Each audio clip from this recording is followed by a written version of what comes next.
आपने LIC IPO की बात करी तो यहीं पर मैं सवाल भी पूछ लेता हूं। कल भी काफी सारे लोग सवाल पूछ रहे थे क्या करें, अब मूड माहौल बदलेगा, एप्लीकेशन विड्रॉ कर लें। पहले दिन का सब्सक्रिप्शन फिगर सर इतनी बड़ी IPO की 67%, वो भी 5 दिन जो चलने वाली है। बहुत अच्छा सवाल है, बहुत अच्छा सवाल है। और आपका भी और उन लोगों का भी जो कल के फॉल के बाद वापस रिव्यू कर रहे हैं, विचार कर रहे हैं कि LIC के IPO में आप पैसा लगाए या न लगाएं। तो जो लोग ये सोचते हैं कल की एक दिन की गिरावट से उन्हें अगर सोच विचार करना पड़े या ये सोचना पड़े कि मैं पैसा लगाऊं ना लगाऊं या मैं अपनी एप्लीकेशन विड्रॉ कर लूं, तो उनके लिए राय साफ साफ है कि हाँ आप ऐसा कर ही लीजिए।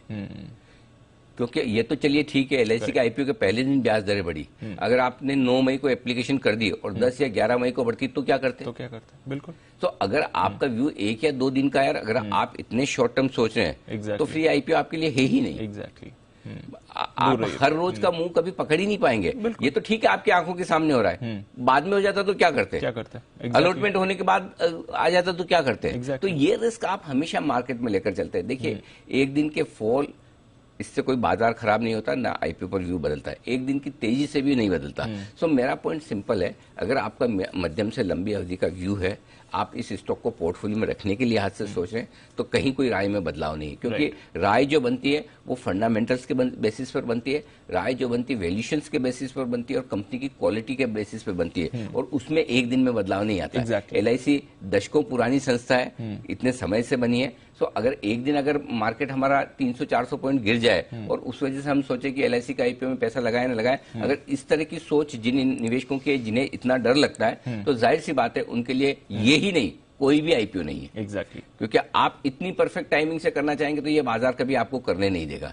मैं बार बार इसीलिए आजकल ये कहता हूं दीप कि जितना आप लॉन्ग टर्म सोचोगे उतने शॉर्ट टर्म में पैसे बनने के चांस है। जितना शॉर्ट टर्म में पैसा बनाने की कोशिश करेंगे उतना लॉस होने के चांस बढ़ जाते हैं। Correct sir.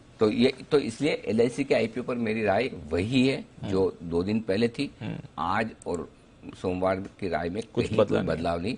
जी हाँ, और फिर भी बाजार के बदलते हुए मूड माहौल में अगर आपको डर लगता है तो आपका कॉल है। अल्टीमेटली निवेश आपका है, पैसा आपका है, मुनाफा होगा वो भी आपको होगा, और भगवान न करे नुकसान हुआ तो वो भी आपका है। हाँ, इसलिए आप अपने क्या होता है कि ये एक स्टैंडर्ड राय है। हर आदमी की माइंडसेट अलग होती है, हर आदमी की रिस्क लेने की ताकत अलग होती है। फॉर एग्जांपल कल काफी लोगों ने हमें कहा, मुझे ट्वीट किया कि मेरी तो सारी कमाई खत्म हो गई, कल मार्केट जिस तरह से गिरा, आपने खरीदारी की राय दी थी। मैंने कहा बिल्कुल दी थी, सही बात है दी थी, लेकिन अगर एक दिन के फॉल में आपकी सारी कमाई खत्म हो जाए तो इसका मतलब कहीं न कहीं ट्रेडिंग पैटर्न में भी गड़बड़ है। ठीक है, अगर मैं 17,100 पर निफ्टी रिकमेंड करता हूँ 17,075 पर लेने का, और 16,900 का स्ट्रिक्ट स्टॉप लॉस बोलता हूँ, यानी 200 पॉइंट की रिस्क।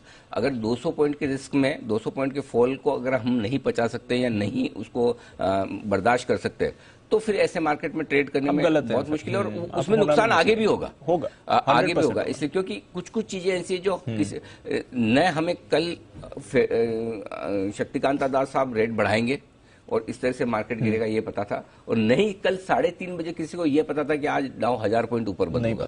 बिल्कुल नहीं। हालांकि हमने 3:30 बजे ये जरूर कहा कि आप शॉर्ट्स काटिए, ओवरसोल्ड मार्केट है, बेचने की जगह नहीं है, आप शॉर्ट काट लीजिए, बहुत एग्रेसिव ट्रेडर तो खरीदारी कीजिए, नहीं तो बेहतर है कि एक दिन जाने दीजिए। करेक्ट, ये चीजें होंगी ही, कुछ चीजें ये, और यही बाजार की खूबसूरती है। और अगर ऐसा नहीं होता दीप, तो हर आदमी दुनिया में सारे काम छोड़कर सिर्फ बाजार ही करता ना। एग्जैक्टली।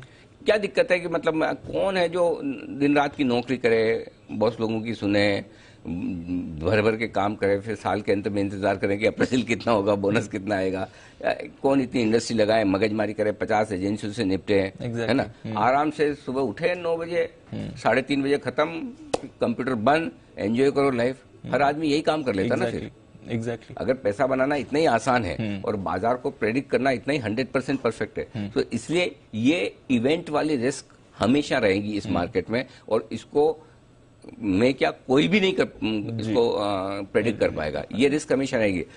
इवेंट हमेशा डेटा पर भारी पड़ती है, बिल्कुल। लेकिन अगर महीने में 30 दिन है तो 30 दिन में से 25 दिन बाजार डेटा पर ट्रेड करता है। बिल्कुल। कोई 1 या 2 दिन, 3 दिन, 5 दिन ऐसे आते हैं जब अचानक से कोई खबर आती है तो वो आपको डेटा को गलत करके, मार्केट कल भी ओवरसोल्ड थे, कल नहीं परसों भी ओवरसोल्ड के नजदीक हो गए थे, और दिन में 2 बजे तो ओवरसोल्ड थे ही। Right, absolutely. तो ओवरसोल्ड डेटा होने का मतलब जरूरी नहीं कि कुछ समय और खराब ना हो सके। FIs की इंडेक्स लॉन्ग पोजीशन 34% आ गई थी, ओवरसोल्ड है। आज 25% है। एग्जैक्टली मार्च 2020 के लोग के आसपास आ गए, 17-18% है। ऑलमोस्ट। तो ऐसा तो क्या खराब है, लेकिन फिर भी ओवरसोल्ड में और डीप ओवरसोल्ड हो सकते हैं। इसलिए कहने का मतलब ये है कि जब भी हम रोज आज को दोनों स्ट्रेटेजी देते हैं, खरीदने की भी बेचने की, तो उसके पीछे पर्पज है। पहली चीज, रोज जो स्टॉप लॉस देते हैं वो खाली कॉस्मेटिक नहीं है, दिखावे के लिए नहीं है, वो एक्चुअल लगाने के लिए होता है। अगर आपने कल 16,900 का स्टॉप लॉस लगाया तो फिर कोई ज्यादा शिकन वाली बात नहीं। इनफैक्ट बहुत सारे लोग जिनके स्टॉप लॉस ट्रिगर वो खुश भी हो रहे होंगे कि चलो हम बच गए।